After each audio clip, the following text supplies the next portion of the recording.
I was just one of those kids that had a lot of energy.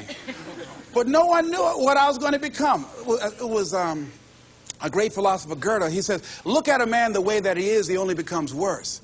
But look at him as if he were what he could be, then he becomes what he should be. And what Mr. Washington did was he looked beyond my faults and saw my needs. And he said, I see something in you. And I was there, oh God, I hope he's right. And I want to live up to his expectations. See, no one rises to low expectations. Finally, here's one last thing I'd like to leave with you. If you want to make this your decade, find some cause that you believe in. See, this is my profession, but my greatest joy in life is working with young kids. Every Monday, I fly up to Chicago to work with 600 young kids at Christ Universal Temple Church, working with them to develop a sense of purpose and direction with their lives. We've developed a training program. If they're addicted to drugs or alcohol, we help them to get into a permanent recovery program. If they're not, we help them to develop a vision of themselves where drugs and alcohol does not fit. I love it when I go into the Cook County Jail and see the look on these young men's faces, the anger and the self-hatred.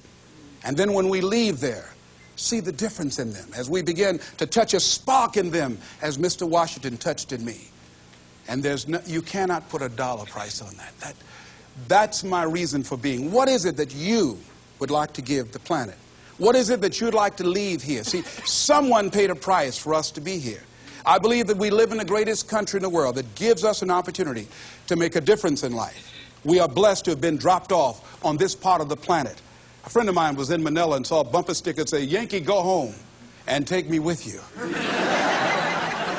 So as you begin to look at your life, decide, what kind of legacy do I want to leave? What kind of statement do you want to make with your life? What 3 things you want said when you die? What contribution do you want to make? I don't know what you want to do. I don't know what you want to achieve with your life. Here's what I know about you, and about you, and about you, and about you. That you have greatness within you. That you have things and gifts and talents that you've been bestowed with.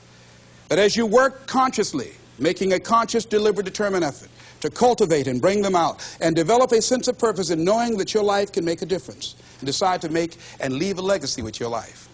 I say to you that the planet will never be the same again because you showed up. As you begin to look toward the future and affirm that this is your decade, this is what I like to leave with you that I'm known by. It's become my motto. And it says simply this: what do you want to do? My goal is to be the best son that I can be to my mother. My goal is to be the best father that I can be to my children. And my goal is to create a drug-free America, be the best motivator that I can be.